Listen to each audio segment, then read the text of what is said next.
क्या हाल है जगदीश? कैसे जा रहे हैं तुम्हारे दिन? अरे आपके आशीर्वाद से सब ठीक चल रहा है बाबू। पर आप अचानक से हमारे घर में क्या हो गया? देखो, मुझे जमीन की जरूरत है। उसी सिलसिले में बात करने आया हूँ। जमीन के मामले में हम आपकी मदद भला कैसे कर सकते हैं? देखो, ऐसा है, जो जमीन मुझे चाहिए वो तुम्हारी है। तुम्हारी जमीन के बगल में मेरी जमीन है। लेकिन बाबू, मैं आपको अपनी जमीन क्यों दूं? अरे भाई, उसके बदले में पैसे दूंगा, इसलिए और काहे के लिए। मुझे तुम्हारी जमीन की सख्त जरूरत है। लेकिन मेरे पापा आपको जमीन क्यों देंगे? वो जमीन बेचने वाली नहीं है। अरे तू बीच में काहे बोल रही है? तुझे क्या समझ है इन बातों की? ये बड़े लोगों की बात है। तू चुप रह। जगदीश, तेरी बेटी मेरा अपमान कर रही है। हैं? अपमान? ना ना ना ना बाबू, वो तो बच्ची है। उसकी बातों का बुरा मत मानिए। मैं भले ही छोटी हूँ, लेकिन जो कह रही हूँ वही सही है। मेरे पापा आपको कोई जमीन नहीं देंगे। मैं तेरे घर खुद आया और तेरी बेटी ने मुझे अपमानित किया। इसका अंजाम तुझे भुगतना होगा। अरे बाबू, बाबू जगदीश बाबू, आप नाराज मत होइए। देखिए देखिए देखिए, मेरी बात तो सुनिए। सुनिए तो। इतना अपमान सहकर मैं यहाँ खड़ा रहूं? तुम्हारी बात सुनो। मैं तुम लोगों को सबक सिखा कर रहूंगा। हाँ? चंद्रकांत बाबू के मन में दिव्या के खिलाफ बदला लेने की भावना जाग उठती है। तेरी वजह से चंद्रकांत बाबू को अपमान सहना पड़ा। मेरी बेटी ने ऐसा क्या गलत कहा? उसने तो सही बात ही कही। सही बात?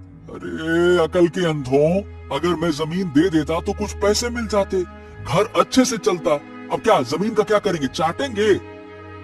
माँ, पापा को जरा समझाओ ना। तुझे लगता है मैं समझा नहीं रही? उनकी समझ में कुछ आता है? चुप रहो तुम दोनों। तुम दोनों माँ बेटी मिलकर हमारा घर बर्बाद ही करके रहोगे लगता है। क्या कहा? मैं अपना घर खुद बर्बाद कर रही हूँ?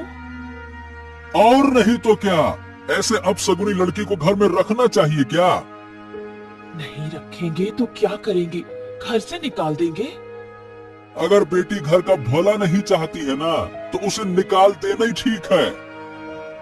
अगर मेरे होने से इतनी परेशानी है, तो मैं ही घर छोड़कर जा रही हूँ। अरे हाँ हाँ, जा जा जा। वैसे भी तुझसे कोई काम वाम तो होता नहीं है, बस मुंह चलाती है पटर पटर पटर। अरे जा जा, चली जाएगी तो अच्छा ही रहेगा। जा।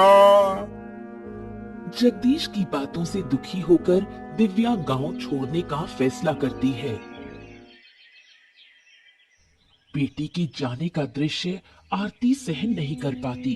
वो चुपचाप आंसू बहाती है। माँ, रो मत।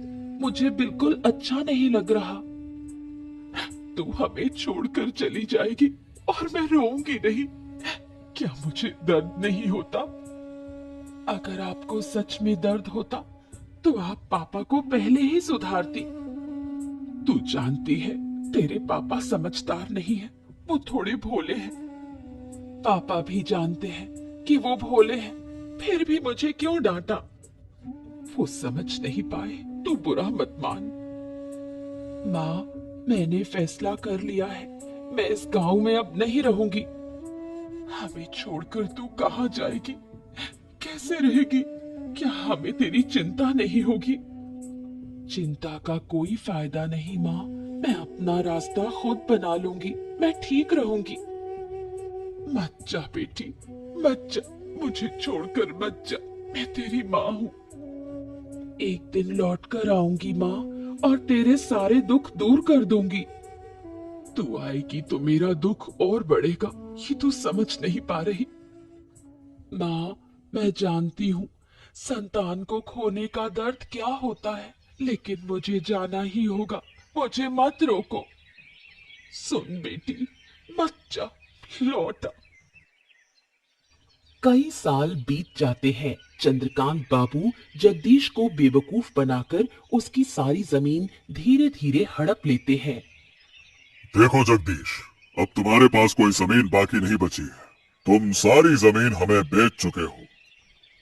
अब क्या कहें बाबू, बेचते बेचते पूरी जमीन बिक गई, पता ही नहीं चला। अब हमारी जमीनें खत्म हो गई, क्या करें। अरे सुनो तो इसे, ऐसे कह रहा है जैसे पूरे गांव की जमीन ही दे दी हो इसने। अब जब सब कुछ बेचा ही दिया है तो आप फिर मेरे पास क्यों आए हैं? क्या सब कुछ? अरे भाई, क्या तुम सब कुछ का मतलब समझते हो? अरे बुड़बक, उस सब कुछ में तुम्हारा एक घर भी शामिल है। हैं? ये क्या कह रहे हैं बाबू? मैंने ये घर भी आपको बेच दिया क्या? मुझे तो ऐसा कुछ याद नहीं आ रहा। याद नहीं आ रहा? अरे जरा ध्यान से सोचो, आखिरी बार जब पैसे लिए थे ना, तब कुछ ज्यादा ही लिए थे। याद करो, याद आया ना, याद आया ना? हाँ हाँ, पैसे तो ज्यादा लिए थे, लेकिन जमीन भी तो आपको ज्यादा ही दी थी ना बाबू। हाँ, तो उसी जमीन में एक घर भी शामिल था, समझे? क्या बात कर रहे हैं? तो अभी घर हमको छोड़ना पड़ेगा? बिल्कुल, मैं अपनी जमीन पर तुम्हें क्यों रहने दूं? बिल्कुल नहीं रहने दे सकता। चलो। हैं? लेकिन हम ये घर छोड़ देंगे तो जाएंगे कहाँ बाबू? अरे कहाँ जाएंगे हम क्या बताएं? अरे जाओ जहाँ जाना है, फालतू की बात ना करो मुझसे। लेकिन ये घर छोड़ना पड़ेगा तुम्हें, समझ गए? ठीक है बाबू, हमको कुछ दिन का समय दे दीजिए, फिर हम घर खाली कर देंगे। हाँ ठीक है, जल्दी खाली कर देना। जगदीश अब भी कुछ नहीं समझ पाया।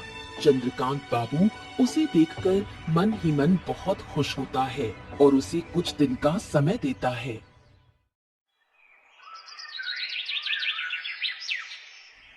जगदीश गहरी सोच में पड़ जाता है।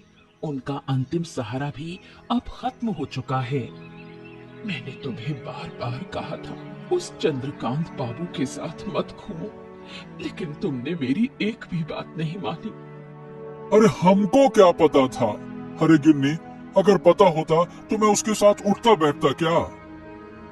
तुमने नहीं समझा, ये ठीक है, लेकिन जब जब मैंने समझाने की कोशिश की, तुमने मुझे ही चुप करा दिया। अरे हमको कभी अंदाजा ही नहीं था कि हमारे साथ ऐसा हो जाएगा। तुम्हारी वजह से मैंने अपनी बेटी को खो दिया। वो तो शुरू से ही विरोध कर रही थी। हाँ, अब जाकर समझ में आ रहा है कि मेरी बिटिया सही कहती थी। मैंने नाहक उसे गलत समझा इतने साल। क्या करूं, मेरी अकल ही मारी गई थी। तुमने उसे घर से निकाल दिया, अब उसका पाप तुम्हें भुगतना पड़ रहा है। मैं और सजा भुगतने को तैयार हूँ।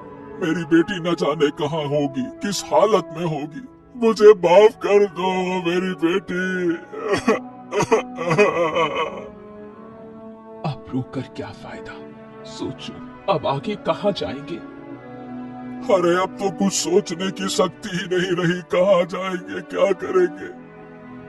तुम्हारे दिमाग में कभी कुछ चलता ही कब था? सारा झंझट मुझे ही सहना पड़ा है। अब मैं क्या करूं? चिंता मत करो गिन्नी, हम कुछ उपाय सोचते हैं। जगदीश और आरती का जीवन अब अनिश्चितता के अंधकार में डूब गया। दिव्या गांव लौटकर गांव के विकास के लिए प्रयास शुरू करती है। उसकी मुलाकात आनंद नाम के एक शिक्षित युवक से होती है। सुना है आप 2 दिन पहले गांव लौटी हैं और गांव के भले के लिए काम करना चाहती हैं। हाँ, आपने ठीक सुना। क्या आपको कोई आपत्ति है? अरे नहीं नहीं नहीं नहीं, कैसी बातें कर रही हैं? मैं तो खुद किसी ऐसे व्यक्ति की तलाश में था। फिर तो और भी अच्छा। दरअसल मैं भी काफी समय से गांव के विकास के लिए कुछ करना चाहता था। अब आपको पाकर अच्छा लग रहा है। अब मेरे पास एक साथी है। आपके साथ मिलकर मैं और भी अच्छा काम कर पाऊंगी। हाँ हाँ जी हाँ, मैं भी तो यही कहना चाहता था। आप तो काफी समझदार हैं। तो आपने गांव के लिए क्या योजना बनाई है? वैसे मैंने अभी तक कुछ तय नहीं किया है, पर सोच रहा था कि अनपढ़ किसानों को कृषि के बारे में जागरूक किया जाए। हाँ, ये तो बहुत अच्छा विचार है। मैं भी कुछ ऐसा ही सोच रही थी। क्यों ना गांव के शिक्षित लोगों को साथ लेकर एक संस्था बनाई जाए। अरे ये तो और भी अच्छा होगा। इससे हम किसानों को और अच्छे से समझा पाएंगे। और हमारी संस्था भी आगे बढ़ेगी। तो फिर मैं गांव के शिक्षित लोगों को इकट्ठा करता हूँ फिर। हाँ हाँ, जरूर कीजिए। उसके बाद मुझसे संपर्क कीजिए, मैं संस्था की शुरुआत करती हूँ। कई साल बाद जब चंद्रकांत बाबू को दिव्या की वापसी की खबर मिलती है, वो बदले की आग में जल उठता है। अजय, गांव पर ठीक से नजर रख रहा है ना? हाँ बाबू, सब ठीक से देख रहा हूँ। फिर भी तू मुझे ये नहीं बता पाया कि जगदीश की बेटी गांव में संस्था बना रही है।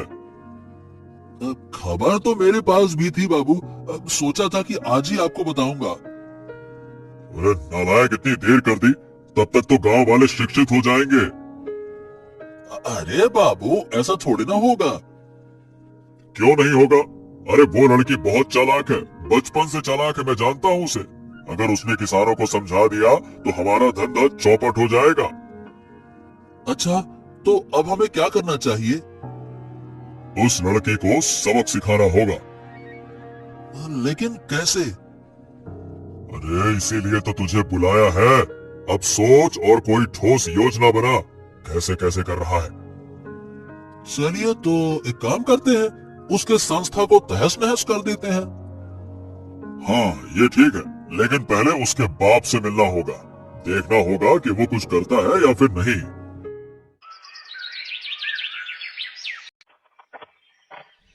जब चंद्रकांत बाबू जगदीश के घर पहुंचे तो जगदीश थोड़ा डर गया। उसने सोचा चंद्रकांत बाबू शायद उसे घर से निकालने आए हैं। प्रणाम प्रणाम बाबू, आइए आइए आइए, अंदर आइए, बैठिए बैठिए बैठिए।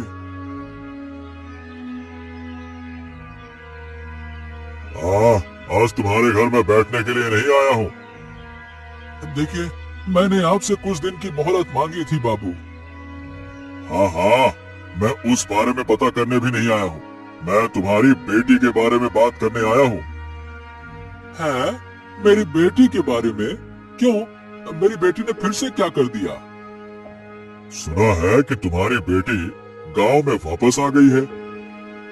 हाँ हाँ हाँ, मेरी बेटी वापस तो आ गई है बाबू। सुना है वो गांव के किसानों के लिए अच्छे काम कर रही है। अब देखिए बाबू, इस बारे में हमको कुछ ना पता। मैं यही बताने आया था कि अपनी बेटी को काबू में रखो, नहीं तो अच्छा नहीं होगा। हाँ बाबू, सही बताएं तो वो क्या कर रही है, हमको इस बात का कोई अंदाजा नहीं है। अंदाजा नहीं है तो क्या हो गया? बेटी को काबू में रखने के लिए अंदाजा जरूरी नहीं होता है। तुम कहो और वो मान जाएगी, बस। क्या कहे बाबू, मेरी बेटी ने तो पहले कभी मेरी बात मानी नहीं, तो अब कैसे मानेगी? वो समस्या मेरी नहीं है, तुम उसके बाप हो और वो तुम्हारी बात मानेगी। मुझे बस तुम्हें सूचना देनी थी, मैंने दे दी।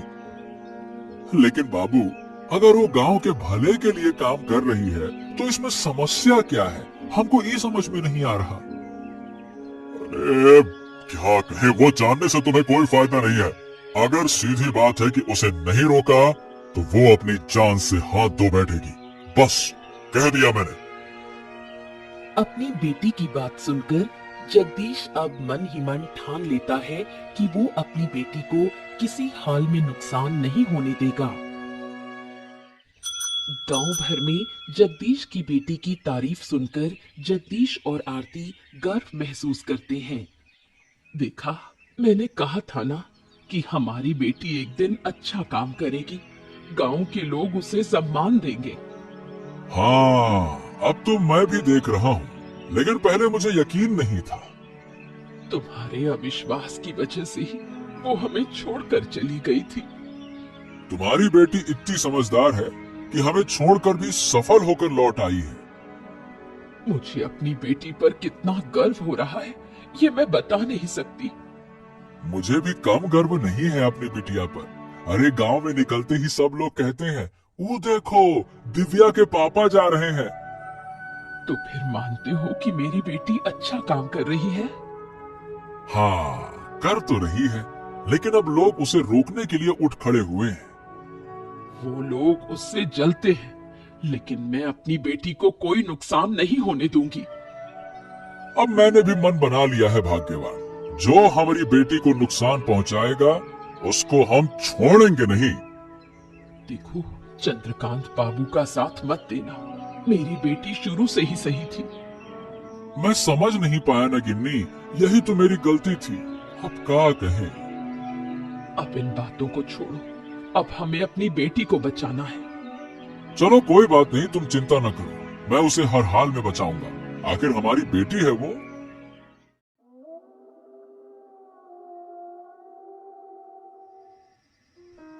दूसरी ओर चंद्रकांत बाबू और अजय ने चालें चलनी शुरू की। सुन अजय, इस बार योजना मजबूत होनी चाहिए।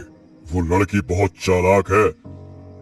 सिर्फ चालाक नहीं, वो बहुत होशियार भी है। हम कुछ भी करें, वो अपनी समझ से बच निकलती है। इसलिए तो कह रहा हूँ, इस बार सख्त तैयारी होगी। तो फिर बताइए बाबू, क्या किया जाए अब? पहले कुछ लोगों को इकट्ठा करो, फिर उसके संस्था को तोड़ डालो। तो चलिए बाबू, कल ही हमला करते हैं। हाँ, कल ही करना होगा, अब और देर नहीं की जा सकती। अगर गांव वाले बीच में आ गए तो उन्हें गांव से निकालने की धमकी देंगे। कोई और बीच में फिर नहीं आएगा। लेकिन उस लड़की के साथ हमारे गांव का आनंद भी है, उससे थोड़ा डर लगता है। लोग उसे बहुत मानते हैं। अगर आनंद बीच में आया ना, तो उसे भी खत्म कर देंगे। ठीक है बाबू, ये हुई ना बात। किसी भी हालत में ये काम रुकना नहीं चाहिए, नहीं तो मैं किसानों की जमीन हथिया नहीं पाऊंगा। सुबह होते ही चंद्रकांत बाबू, अजय और उनके लोग सभा घर पहुंचते हैं, हाथों में डंडे और हथियार। ये क्या बाबू, आप लोग यहाँ हथियार लेकर क्यों आए हैं? क्या मकसद है आपका? जो काम तुम लोग कर रहे हो वो गांव के भले के लिए नहीं है। इसे अभी के अभी बंद करो। ये काम गांव के भले के लिए नहीं है, ये आपसे किसने कहा? या फिर ये काम आपके धंधे के लिए खतरा बन गया है? रोज जबान लड़ाती है। अजय, देख क्या रहा है? इस सभा घर को तोड़ डाल, चल। अगर हिम्मत है तो आइए, हम तुम्हारे हाथ तोड़ डालेंगे। अब दिव्या के सामने ढाल बनकर खड़े हो जाते हैं जगदीश। चंद्रकांत बाबू गुस्से में भड़क उठते हैं। खबरदार बाबू, अब तक आपने हमारे परिवार को बहुत नुकसान पहुंचा दिया। अगर आज हमारी बेटी को कुछ हुआ ना, तो आपको हम लटा के ऐसा मारेंगे, क्या कहें फिर। छोड़ दो अब उसको, बहुत हो गया। ए जगदीश, तू भूल रहा है कि तेरा घर अब भी मेरी मुट्ठी में है। ए बाबू, घर वर की कोई जरूरत नहीं है, फालतू की धमकी देना नहीं। और हमारी बेटी को कुछ होना नहीं चाहिए। हाँ, तूने अच्छा नहीं किया। अपने आदमियों को पकड़ो और चुपचाप निकल जाओ, नहीं तो आपको कुचलने में एक पल नहीं लगाऊंगा।